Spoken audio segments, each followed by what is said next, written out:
사가 6장 10절부터 13절 마지막 절 말씀까지입니다. 10절 말씀을 보면 아침빛같이 뚜렷하고 달같이 아름답고 해같이 맑고 깃발을 세운 군대같이 당당한 여자가 누구인가. 원문을 보면 이렇습니다. 마치 새벽같이 훤히 내려다 보이며 달같이 아름다우며 태양같이 청초하고 휘날리는 군대 깃발들같이 당당한 이 여인은 누구인가. 자, 어제도 제가 얘기했지만 이 남자와 여자 그리고 이 남자와 여자를 바라다 보는 사람들이 있다고 그랬어요. 이 10절 말씀은 아마도 이들을 바라보는 사람들의 고백입니다. 얘기합니다. 이 여인을 아주 굉장히 칭송하는 겁니다. 첫째, 이 여인은 새벽같이 훤히 내려다 보인대요. 이게 어떤 의미가 있을까요? 캄캄한 밤중이었단 말이에요. 아무것도 안 보이잖아요. 뭐 지금이야 뭐 전기불도 있고 그래서 훤히 밤중도 밝히지만 뭐 밤에 달빛과 별빛밖에 없는 캄캄한 밤중에 아무것도 안 보이잖아요. 근데 새벽에 먼덩이 훤하게 떠올라요. 먼덩이 떠오르니까 온 사방천지가 이제 환하게 빛이 드리워지게 돼요. 그러니까 캄캄한 어두움에 감추어져 있던 부분들이 이제 환하게 드러나요. 이 여인이 그와 같다는 거예요. 캄캄한 밤중. 이것은 여인이 그 앞부분에 보게 되면 그 오빠들이 너무 일을 시켜갖고 새카만 쇳감동이가 됐죠? 시커먼 쓰가 된 거예요. 그리고 여인이라는 게 왜 그러잖아요, 여러분. 여자하고 집은 가꾸면 가꿀수록 이쁘다고 그랬는데 하나 가꾸지도 않고 그냥 농장에서 일만 시키니까 여인이 햇빛에 그을려서 새카맣고 인물이 나지 않았어요. 이게 여잔지 남잔지 구분도 안 가고 이게 사람인지 짐승인지 구분도 안 갔던 여인이 이 왕의 눈에 띄어서 곱게 신부단장을 하고 보니까 그 여인 속에 감춰져 있던 그 아름다움이 확 드러나는 거예요. 새까만 검둥인 줄 알았더니 깨끗하게 목욕을 하고 피부 관리를 하니까 환하고 하얀 피부를 갖춘 그런 여인에다가 온갖 왕이 내려주는 그 장식으로 치장을 했으니 그 화려함이 이를 데가 없는 거예요. 그래서 환하게 먼동의 터오름으로 말미암아 어둠이 사라지고 빛이 나듯이 그 여인의 인물이 확 드러났다는 뜻도 있고요. 굳이 또 한 가지 더 얘기를 하면 그동안 감추어져 있었어요. 그동안 알지를 못했어요. 그렇게 대단한 여인인지를 몰랐어요. 그런데 막상 차려놓고 보니까 그 어떤 사람들보다도 돋보이는 존재라고 여기서 표현하고 있는 거예요. 여러분, 우리 예수 믿는 사람도 그런 겁니다. 여러분이 교회를 나오고 하나님을 믿으며 예수 그리스도를 구세주와 주님으로 영접하고 성령의 충만함을 받으면 여러분 속에 감추어졌던 그 내면의 자아가 이렇게 아름답게 드러나는 거예요. 하나님의 말씀으로 우리가 정결하게 되고 성령으로 씻음 받으셔서 우리를 깨끗하게 해주시고 하나님의 성령께서 우리 가운데 충만하게 임재하시니까 우리가 하늘의 사람으로 새롭게 태어났단 말이에요. 그것은 마치 새벽 아침 먼동이 떠올라서 환하게 만물이 드러나는 것처럼 우리의 인생이 환하게 내려다 보이는 것처럼 드러나는 거예요. 여러분, 인생도 예수를 믿으면 이렇게 감추어졌던 나의 가능성, 나의 아름다움이 드러난다는 사실을 아시길 바랍니다. 그래서 이렇게 교회 처음 나왔을 때는 별 일 없는 사람 같은데 환하게 그 사람이 안에 감추어졌던 능력이 밖으로 드러나는 거예요. 그 다음에 두 번째, 달같이 아름답대요. 뭐 달의 아름다움이야 우리가 이루 말할 수가 없죠. 요즘 여러분 달도 안 보고 사시죠? 여러분 그 왜 옛날 그 시인 가운데 보면 그 달을 평생 노래한 시인도 있어요. 밥을 먹을 때도 그렇고 잔을 들이올 때도 그렇고 달을 노래하고 달을 벗삼고 달을 애인 삼고 달을 참 사람들이 좋아했어요. 지금의 문화하고는 좀 안 맞지만 이 성경시대에도 이 달은 참 아름답다 하는 것을 표현합니다. 여러분 왜 옛날 어른들이 그러잖아요. 며느리 볼 때 며느리 자랑할 때 뭐라고 합니까? 달덩어리 같다 그러잖아요. 환하고 그거 생각하시면 돼요. 이게 이제 어떤 그 복덩어리다 이런 개념이 있어요. 자, 그다음 넘어갑시다. 세 번째, 태양같이 청초하고. 이 청초라는 말을 제가 그냥 억지로 썼는데 이건 아주 깨끗하다, 밝다, 맑다 이런 뜻이에요. 여러분, 태양을 눈으로 볼 수 있습니까? 태양을 눈으로 보면 눈이 타버려요. 태양은 그 빛을 즐기는 것이죠. 태양빛만큼 맑은 것이 세상에 없어요. 그런데 이 여인을 향하여 태양같이 맑고, 그래서 제가 이 맑다라는 표현보다는 청초하다라는 표현이 있더라고요. 그래서 청초하다는 표현을 한번 붙여봤어요. 태양같이 청초해요. 맑고 깨끗해요. 그리고 또 한 가지, 그녀는 휘날리는 군대 깃발들 같이 당당해요. 자, 여기 보면 새벽같이 훤히 드러났어요. 감추어졌던 내면의 가능성과 아름다움이 드러났어요. 그리고 보니까 달같이 복스러워요. 그리고 태양같이 맑고 깨끗해요. 이건 뭐 성격일 수도 있고 외모일 수도 있고 뭐 여러 가지일 수도 있어요. 그리고 삶이 얼마나 당당한지 몰라요. 경험도 많아요. 많은 일을 겪었어요. 능력도 있어요. 힘도 있어요. 그러니까 이 여인은 당당하죠. 그리고 그 숱한 여인들 가운데서도 왕의 총애를 받고 은총을 받은 그야말로 성총을 입은 아주 대단한 여인이에요. 그러니까 교만한 거고 여러분 당당한 거는 다른 겁니다. 교만은요, 아무것도 없으면서 있는 척하는 게 교만이에요. 그리고 막 자기가 있다고 해도 너무 뼈 뽐내고 팍 사람들을 무시하고 하는 게 교만이에요. 그러나 당당한 건 뭡니까? 굽히지 않는 거예요. 어떠한 일이 있어도 당당하게 맞설 수 있는 거예요. 참 멋진 얘기입니다. 남자로 치면 이것이 호연직입니다. 호연직이 얼마나 멋진 표현인지 모릅니다. 이런 여자가 누구인가? 바로 이 여인을 지칭하고 있는데 이게 누구예요? 우리 그리스도인들이에요. 할렐루야 아닙니까? 자, 그 다음 11절 보시겠습니다. 골짜기에 푸른 초목을 보려고 포도나무가 순이 났는가 석류나무가 꽃이 피었는가 하려고 내가 호도 동산으로 내려갔을 때에, 이것은 이제 낭군이 하는 얘기입니다. 원문은 이렇습니다. 나는 견과류 정원으로 내려가서 간헐천의 새싹들을 보려 했고 포도나무에 싹이 났는지 석류나무에 꽃이 피었는지 보려 했답니다. 이 남자가 이제 정원으로 내려가는데 이 정원이라고 표현하기도 그렇고 농원이라고 표현하기도 그렇고 마당 혹은 뜰, 농장 뭐라고 표현하기가 참 애매합니다. 그래서 그냥 정원이라고 제가 표현을 했어요. 이 정원에서는 뭐가 자라느냐? 견과류가 자라요. 견과류 그러면 우리 성경은 그냥 호두라고만 번역을 했는데 뭐 딱딱한 거 있잖아요. 그 견과류.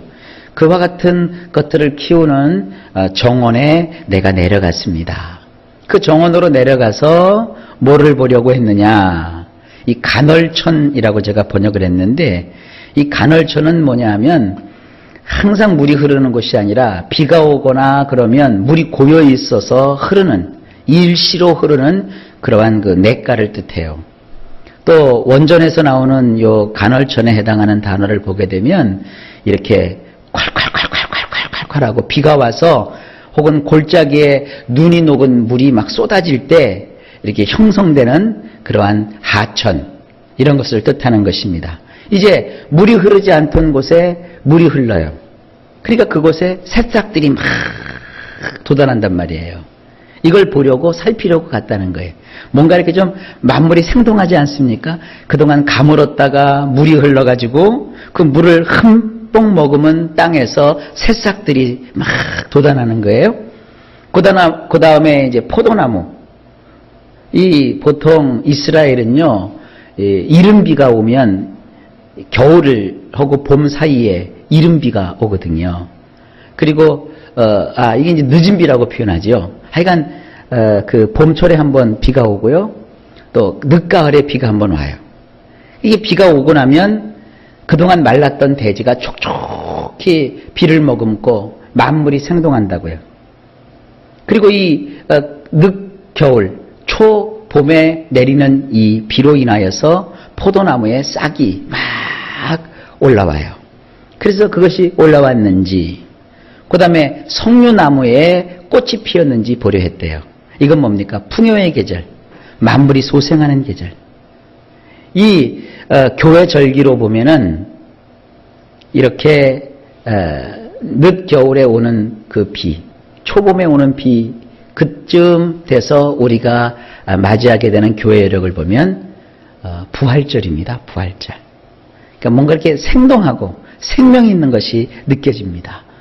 그러니까 이 신랑 되신 예수님께서 이루신 일들과 이렇게 연결해서 우리가 생각해 볼 수 있는 대목입니다. 하여간 이런 생명이 역동하고 만물이 소송하고 죽었던 것이 다시 살아나고 그리고 말랐던 것에 다시 촉촉하게 하늘 담비로 젖어서 생명이 막 움트는 그 장면을 여기서 연상할 수 있습니다.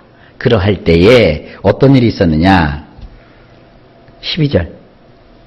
부지중에 내 마음이 나를 내 귀한 백성의 수레 가운데에 이르게 하였구나. 자, 원문을 보면 이렇습니다.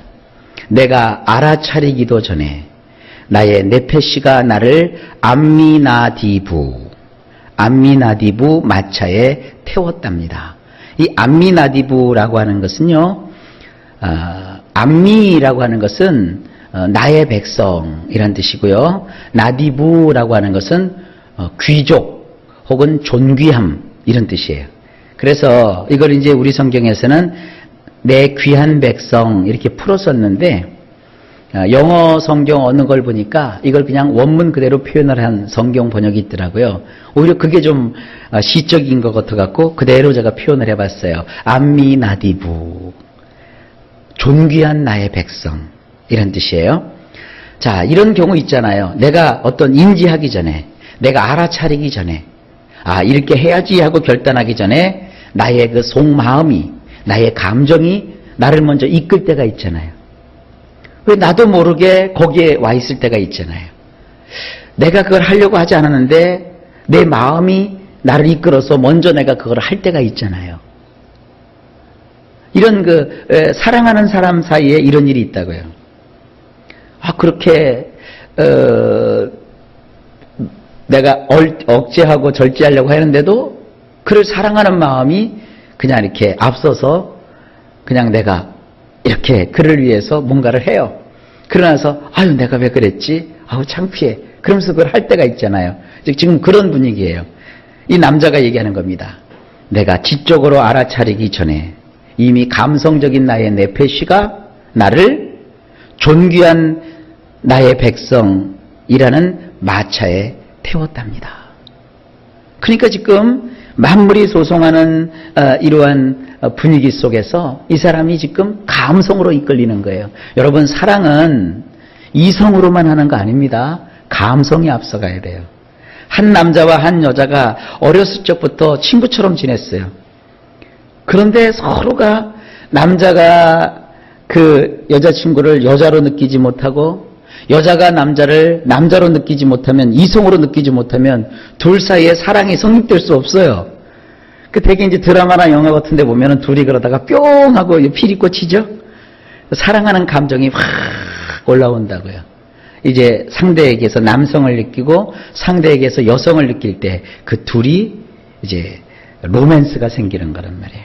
지금 이 신랑이 이 신부를 보는 순간 뿅 하고 간 거예요. 그런 이제 이성적이질 않아요. 감성에 이끌려서, 마차의 이름도 얼마나 좋아요. 암미나디부, 가장 존귀한 사람이라는 그 마차에 타 올라 있어요. 왜? 그 여인 만나려고, 혹은 그 여인과 데이트하려고. 사랑에 지금 폭 빠져버린 거예요. 불현듯 그에게 사랑이 찾아온 거예요. 어느덧 나에게 사랑이 찾아온 거예요. 그것도 사랑이 추운 겨울에 찾아온 게 아니라 만물이 소성하는 이 봄날에 사랑이 찾아온 거예요. 한편에 그림이 그려지지 않습니까? 주님과 우리와의 사랑이 바로 이거예요. 여러분, 어느 날 갑자기 찾아온 주님을 향한 우리의 사랑, 또 주님께서 어느 날 갑자기 우리를 보면서 막 심장이 뛰고 애간장이 끓고 막 사모하는 마음이 생겨서 우리를 너무너무 좋아하시는 거예요. 이런 사랑으로 주님은 우리를 가까이 하시는 겁니다. 이 사랑받은 우리 얼마나 감사합니까? 이걸 여러분 평생 느끼실 수 있기를 바랍니다.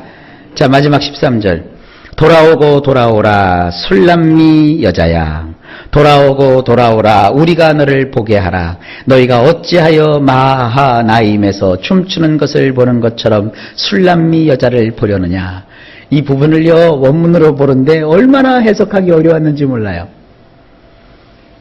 자, 이거를 그러면 제가 원문을 보고 고민하면서 해석한 내용을 보여드릴게요. 이거는 남자 얘기도 아니고 여자 얘기도 아니고 주변 사람들의 노랫소리예요. 자, 보세요. 돌아오세요, 돌아오세요. 술람미 여인이여, 돌아오세요. 돌아오세요. 우리가 당신을 보았으면 합니다. 당신들은 술람미 여인에게서 무엇을 볼 수 있을까요? 양쪽으로 늘어선 야영장에서 그녀가 춤을 춘다면. 지금 시적으로도 표현을 했는데, 여기서 돌아오라는 것은 멀리 떠났기 때문에 돌아와 그러는 게 아니라 시적인 표현이에요. 이 우리식으로 얘기하면 이겁니다. 날 좀 보소, 날 좀 보소, 날 좀 보소, 이런 거예요. 날 좀 보소라는 게 뭡니까? 나를 안 봐서가 아니라 강조하는 거죠. 이 돌아오라는 것은 이미 돌아왔어요. 이 남자도 여자도 서로 사랑하고, 이 남자는 이 여자를 얼마나 사랑하는지 하면은 무의식에 이끌려서 불현듯 이 여자를 만나려고 마차에 올라탔어요. 그러나서 둘이 이제 서로 사랑하는 사람끼리 만나는 거예요. 그 장면을 주변에서 보고 돌아오세요, 돌아오세요. 여기 좀 보세요, 여기 좀 보세요. 라는 거와 똑같은 거예요.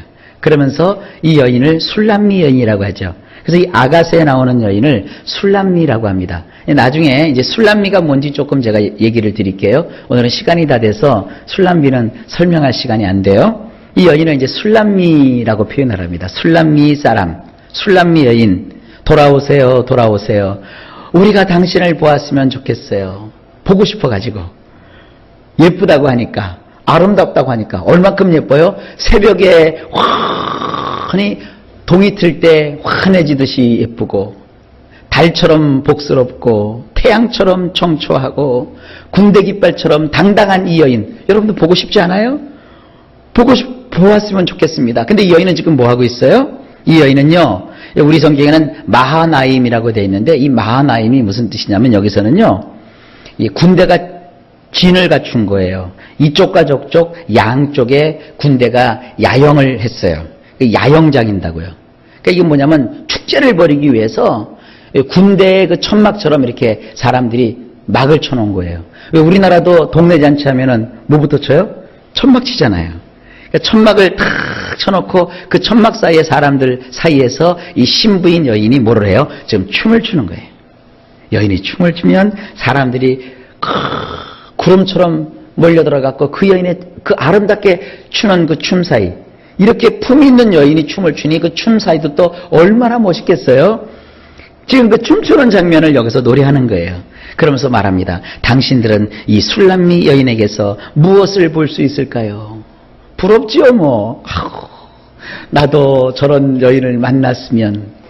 또 여인들은 나도 저런 신랑 만나서 저렇게 저 여자처럼, 우리식으로 표현하는 겁니다. 팔자가 폈으면 뭐 이제 이런 그 장면을 연상하는 거죠. 자, 여러분, 예수를 믿으면, 이거는 정말 강단에서 목사가 쓸 수 있는 표현은 아니지만 그래도 그게 우리한테 제일 좋은 표현이에요. 우리 팔자가 펴요. 환하게 우리 인생이 달라지는 거예요. 아시겠습니까? 이 술람미 여인이 왕을 만나서 그의 인생이 다 달라진 것처럼 우리 예수님 만나서 우리의 삶이 달라지는 거예요. 여러분, 인생도 이제 춤추고 노래하며 모든 사람들 앞에서 당당하게 서는 그런 인생으로 바뀌어질 줄로 믿습니다. 누구 때문에? 예수님 때문에. 이 믿음 가지세요? 세상 사람도 그런 효과가 있다고 그래요. 된다 그러면 돼요. 소망을 가지고 꿈을 가지고 기도하면 됩니다. 맨날 죽겠다 안 된다 망한다 그러면 진짜 망하고 죽고 안 돼요. 그러나 됩니다. 하나님의 역사가 나타납니다. 기적이 일어납니다. 하고 주님을 바라보면서 우리 인생의 소망을 주님께 걸면 우리 살아계신 주님은 우리의 신랑 되셔서 신부된 우리를 영접하여 주시고 정말 놀라운 축복을 주시는 거예요. 이 아름다운 은총을 저도 받고 여러분도 받았으니 평생 우리 주님만 따라가고 주님만 사랑합시다.